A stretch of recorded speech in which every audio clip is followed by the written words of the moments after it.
I once asked Swamiji very early on in the time of being at Ananda, about early 70s. As it happened, this conversation took place in a taxi cab in the city of New York, but that's just my visual memory. The content of it was that I had never in my life encountered such a fine group of people as I found at that time associated with Ananda, and it's still true. Just the quality of dedication and selflessness and many, many virtues, kindness, compassion.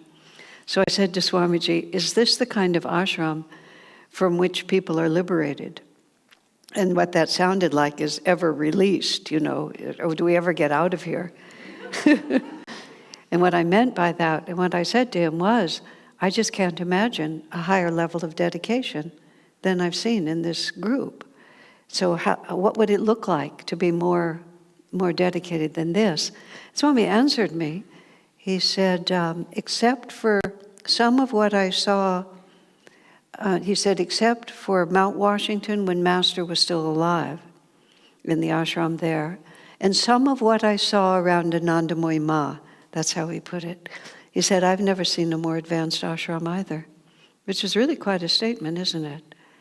And it isn't really just a question of, aren't we hot stuff, Like these days, if you manage to get into one of these advanced universities like the one over here, you just have to be wherever you have to be. In India, they face the same thing. One of my friends had two very brilliant daughters, but they tested only in the 98th percentile, which means they had to leave the country to go to college to find a good university because the competition was so intense. But I'm not thinking like that, because there's a completely other reason for the quality of what we experience in this particular ashram, or any that is inspired from a very high level. And that's what we're working with. A number of years ago, I was traveling, just a moment. Years ago, I was traveling in the United States, and I was in a situation where there are a lot of yoga teachers, primarily hatha yoga teachers. And there were two women, maybe in their 30s, who were very dedicated to yoga practice, and they both had made their living with their yoga practice. And both of them, to their credit, had a more expanded view of hatha yoga than just physical. One of them had been raised by a very dedicated mother, and she had a bigger view. Both of them were quintessential, like from central casting, give me two American yoga teachers who will look really terrific in those skin-tight clothes, and just have the whole look about them. They were both quintessential like this. And they were a little bit conscious of that. They're lovely women. I like them both very much. But they were a product of the milieu in which they operated. So they were asking me questions about various things, and this one woman said to me, she was expressing to me this dilemma that she has, because there is perhaps a slightly exaggerated sense of importance of the one who teaches you the plow pose, But nonetheless, so she was explaining to me that she had a dilemma because her students put her on a pedestal. They admired her, and she felt she didn't know whether she should present to them all of her flaws so that they would realize that she shouldn't be elevated like that, or whether she should just accept it as her due. And I thought, this is actually, I understand this. This is a real problem, because she was very good at what she did, and people really appreciated it. But it occurred to me that the problem came from a very, very different level than what she was asking. And so now I'll back up just a little bit to give a context for this, because this is something I've given a lot of thought to. As I announced at the beginning, I just got hearing aids, which, even though my hair has not chosen to turn white, this is my natural color. You can come and look. My father died in his 80s with hair this color. I have no credit for it. This is my natural color, but now I'm an official old lady because I have hearing aids, just like all my friends, many of my friends. Those of you who can hear me saying this, all of those. So I've been doing this thing, of being on the spiritual path and so on, not the yoga postures. I gave that up a long time ago. It didn't interest me. But in any case, for more than 50 years. And so when I started in the late 60s, the guru scene was tremendous. I was right here in this area, and it was just huge. And there were many really notable teachers, and all the teachers were coming over from India. And finding a guru was really your big story. And then sometimes all the teachers would get together. We'd have the meeting of the ways, it was called, up here in San Francisco, and it was really quite a story. It was lots of fun. I was in the back seat of Swami's car, so I got to sort of go to these many different venues and just be a fly on the wall and watch all this interesting stuff happen. But it was well understood because we were bringing forward, Master and others, were bringing forward this ancient teaching of India. Bear in mind, Autobiography of a Yogi, I think I said this the last time I was standing here, which was just a few days ago. First sentence of Autobiography of a Yogi talks about if you're searching for eternal truth, it requires the disciple-guru relationship. And he wasn't doing that to get followers for himself. He was just telling you that's the way it is. The little brain that we work with is not capable all on its own of understanding infinity. We need, good Lord, here's the word, we need help. We need help. We need somebody who knows. So all during those early years, it was to find your place and then go deep into that place. And then watching more or less from the outside, because I found my place so young and have never wandered from it. As I would read and see in the popular culture of self-realization or yoga or whatever you want to call it, gradually it really shifted over. And it shifted over to how many different things you could study, how many ashrams you could go to, and how many initiations you could accumulate. And you would start seeing people's resumes. They did this, they did this, they did this, they did this, they went here and they studied that. And I found even just a couple of days ago, I was asking someone who was telling me about how their spiritual life, someone who contacted me through social media, about their spiritual life and this and that. And I said, well, what path do you follow? Oh, I do a little of the Kabbalah, and then I've studied Buddhism, and then I did this one, and then I got this one over here. I said, so you've just, put all the ingredients together in a pot and stirred it up, and then that's what you teach, even in this particular way. Odd, isn't it? That's all I could think about. How things just shift. So now I'm back here with these beautiful, really beautiful souls, these two women, and she's asking me what to do. I said, well, I can see there really is no answer from the position where you're standing. Because on one hand, you have studied this particular subject, and you do have something to offer your students, and they recognize that. On the other hand, a large part of you knows that you're just fake. You don't really know anything. Because you have no lineage. You are just making this up. You read it out of a book, you got somebody to show you a few little things, but you have no source of who you are and what you're doing. And if you are really searching for eternal truths, as the first sentence of the Autobiography of a Yogi says, the search for eternal verities, eternal truths, then at a certain point we realize it's not contained within this framework that I call myself. It isn't just that I can get enough different initiations and weave them together in a clever enough pattern and then just sort of take a little bit of everybody and then call it wisdom. A certain part of us quite simply knows that isn't true because we feel it inside of ourselves. We feel it inside of ourselves that there's a very low ceiling on what my self-defined individuality can do. Swami Kriyananda describes this very dynamically in his own autobiography, The Path, and he would often talk about it. And he would just talk about the fact that he was an extremely well-educated, very privileged, very intelligent person. In fact, the most brilliant mind I've person I've ever encountered in any situation, just not even a chance of anybody could match him. He was just, not only was he wise, but he was also brilliant in an ordinary way people define that. But he himself realized in his early 20s, or just at that point, that he didn't have wisdom.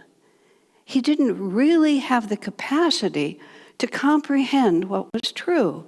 And his drive for eternal verities, not just for good ideas or just to get through or just to be successful, but the heart just has this desperate need to anchor itself somewhere. See, this is what my friend was asking me. Well, I could do this, I could tell them about my weaknesses, and then they won't put me on the pedestal, but then maybe I won't be as effective as a teacher. And you just basically go in circles. That was how I felt. Well, this was to stay with Swami. Swami said he just realized at a certain point he didn't know anything. And it just came down to the humble understanding, I need help. I need help. Is there anyone anywhere in the entire cosmos who can actually stand with a confidence that's based on realization and not just the accumulation of good ideas? And very shortly after, he found Autobiography of a Yogi.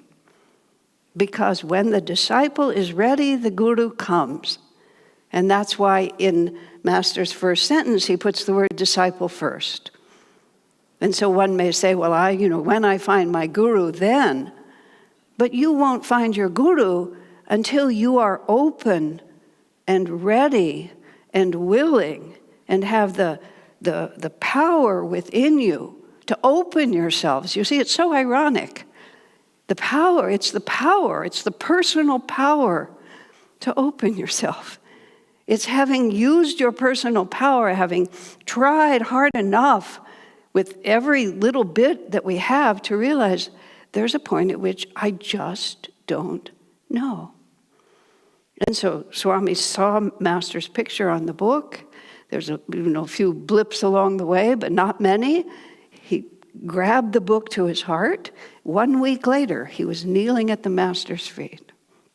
I want to be your disciple. That's what he said. And Swami Kriyananda said, I never imagined I would ever say such words to anyone. But he also recognized it when he saw it. You have to have the creative strength to separate yourself from the miasma of what everyone tells you have to do and what's right. If one initiation is good, 10 must be better. You have to have the power, the individual power within yourself to separate yourself from that delusion. And you have to couple that with the absolute humility to realize, but after that, what? What am I going to do? Who is going to tell me? Who is going to hold, as I often think about it, the end of my kite string? 10 years ago or more when Swami Kriyananda passed, that was how I thought about it. I thought, he always had the end of my kite string, which is to say that I could get pretty far off track, but I could never sail away because he was always holding on to him. He gave us a lot of rope. He actually said that, he would let us go right to the edge of catastrophe, because the more experience we got, the wiser we would be about what we were doing. But then, Swami Kriyananda was 22 when he was initiated by Yogananda, and before he was 26, Yogananda had left this world. So, even though everything that happened after that for Swamiji was defined by that relationship, it was not a long relationship in the way that we think of it. But here's the most interesting part, and this did not occur to me for many years. After Swami moved to India, which was in 2003, and even some years into that, I was visiting in the ashram there, in the house Swami had in New Delhi, and he was having a satsang, and he was just asking questions. And Shivani, who lives in Assisi and has lived there for some 30 years, an American, but her work has been in Italy. She was visiting in India, and he asked for questions, and Shivani asked Swami, she said, what was it like for you when Master died, when Master left his body? Because Master was not yet 60 years old, so the expectation of him dying that young was not there. And Swami just turned to Shivani and he said, that's a very personal question. Shivani was hardy, and Swami could speak very directly to her. He said to me once, Shivani loves to be corrected. And then the rest of that sentence was, in contrast to you. He was trying to give me a more sturdy example than the one I was living at that time. But so he could just speak frankly to her. We didn't hesitate her. That's a very personal question, he said. And then what sometimes happens when you ask Swami a question that he has something to say about the question itself first, but then he'll often answer it. And then he would get silent in this cosmic sort of silent way. And if you were focused at all and your brain was functioning, which it wasn't always, well, speak for myself, when mine wasn't always, you would interrupt that silence, but you learned not to, you just wait. And then he said, it was heartbreaking. And I realized, one, I had never heard anybody ask Swami that question in whatever, 40 years at that point. You would think it would be an obvious question. I'd never heard it asked, and I'd never heard him say anything like that before. Now, of course it would be. He was 25 years old. Master was going to take him to India.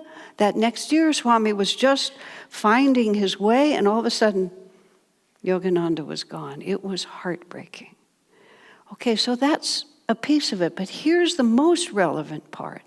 As I said, I never heard him say that. I never heard him give us so much as a hint that it was a problem that most of us had never met Yogananda. You know, that we couldn't be disciples, that we couldn't be Kriyabans, that we couldn't be guided by this line of masters, or that whether or not that is your deep commitment, that the presence of the Master wasn't there for you. Not even a hint in all those years did I hear that. What would have happened to us if Swami had ever said that? In fact, the only comment that I really remember him saying was this one. He said, you have it easier, because it was so confusing to be with Master in the body.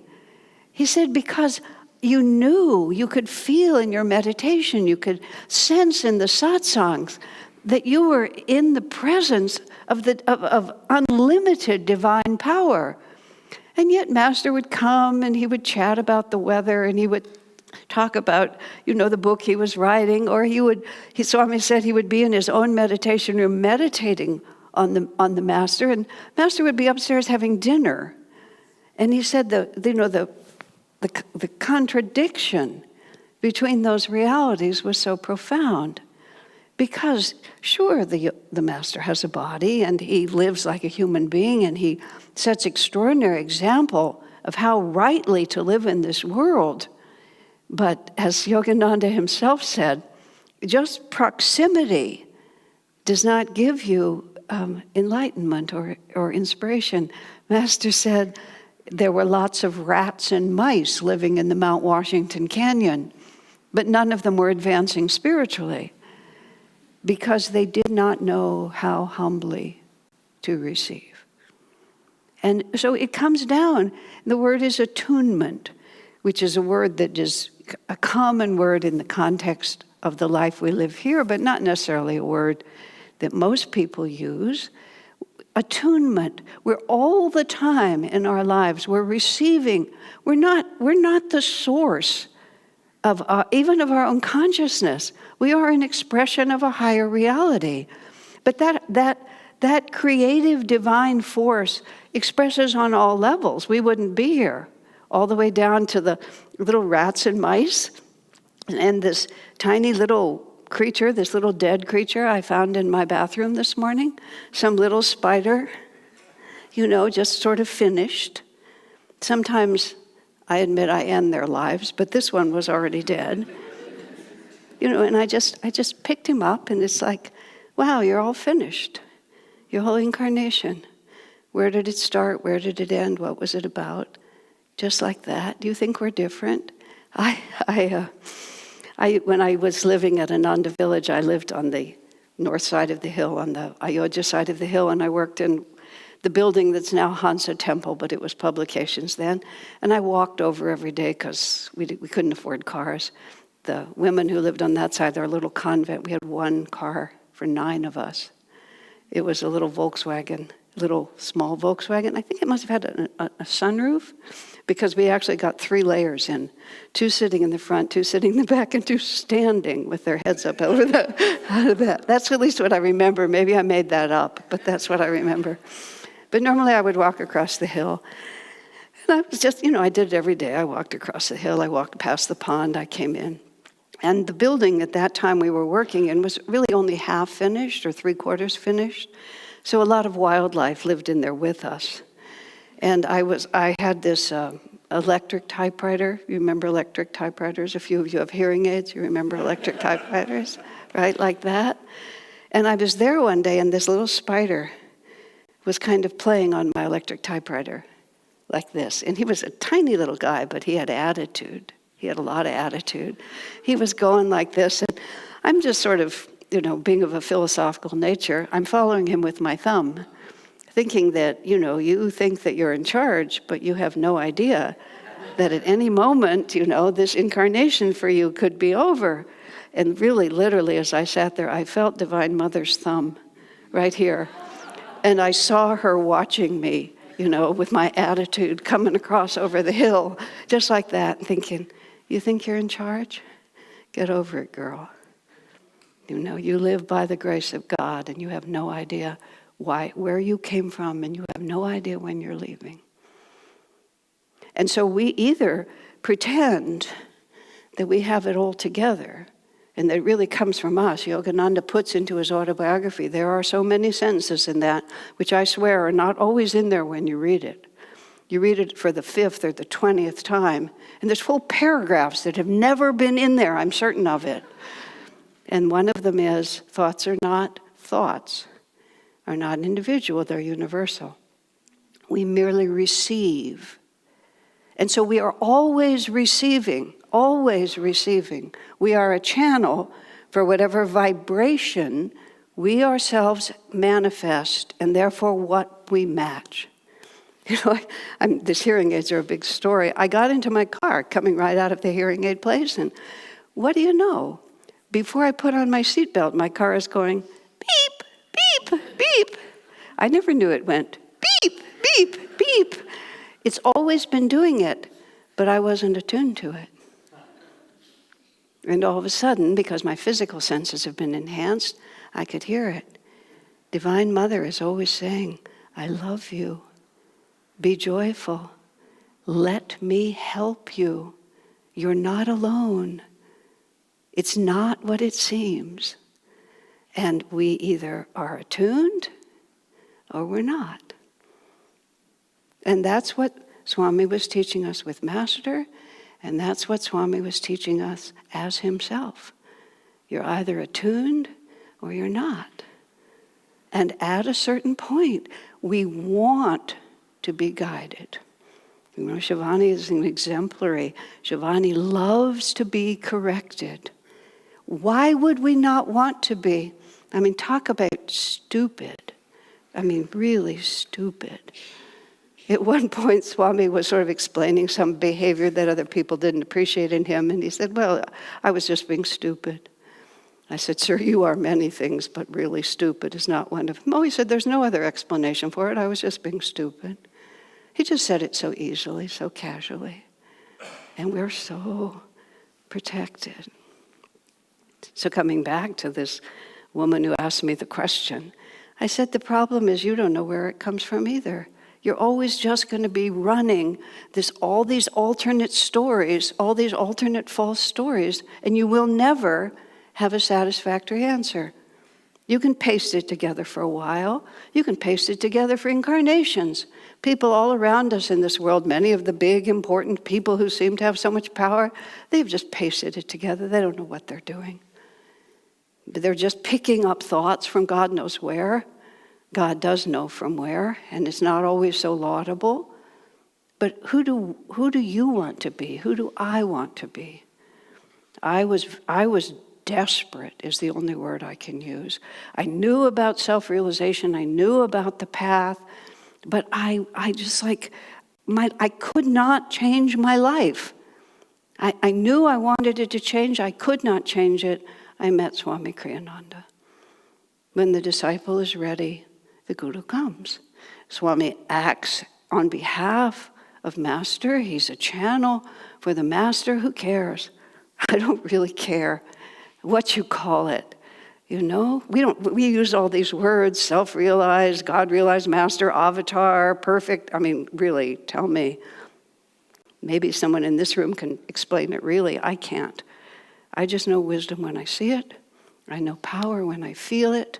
I know freedom when I'm closer to it. And you know joy, and you know love. It's really just up to us. That's what Swami's life was for us. It was, he gave us access to a line of grace, to a ray of grace that changes everything.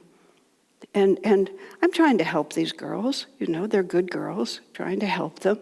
Yeah, but until you are anchored in a reality that is greater than yourself, until you understand how to stand in your own power, but know that that power is not your own. Just as simple as that. When Swami died, I'd known him for maybe 45 years. Well, let me go back a moment. There was a time when Swami was editing the first part of his autobiography, The Path. And I was with him with another woman, and the two of us were in, somebody had given him a condominium to use in Hawaii, and we were there, and he was doing the final editing of that book, and he was working extremely hard, and we were typing and reading the book out loud to him and all this. It was a great time. Summer of, would it have been 76? Probably like that. And then we were just fried, totally fried. There was tsunami warnings. We were living in this condominium right on the coast, and there were tsunami warnings. This was before computers, before Xerox machines or copiers and so on. So we carried the manuscript everywhere we went, lest a tsunami come and take the apartment away. And I mean, like the tsunami was going to come and take us away. You think it would be safer, like holding it, but at least we would die trying, you know. But it was very intense. And so we decided to take a boat ride just to do something else. So I call up to get the tickets. How many adults, how many children? I'm maybe 35 by now. 1 adult, 2 children. Then a piece of me realizes that if 2 women in their 30s show up with a half-price ticket, that they're not going to let us on the boat. But I'm thinking it's not 3 adults. There are simply not 3 adults coming. There's just 1 adult and 2 children. But I thought, okay, I'll lie. I said 3 adults, you know. And then we got those tickets. When Swami died, I said lovingly, well, at the time he passed away, when I was, already 70 or 60-something, I said, I feel like I'm old enough to stay without a babysitter in the afternoon, but I don't want to be alone for the weekend, you know. But that's the truth. Compared to, but you also see what joyous freedom that is. And the paradox of it is, you don't surrender any of your strength. You just begin to tune into where your strength comes from. And the more aligned we are to that which is true, the more power that truth gives us. And with that power comes freedom, and with that freedom comes joy. Everything we are seeking. God bless you.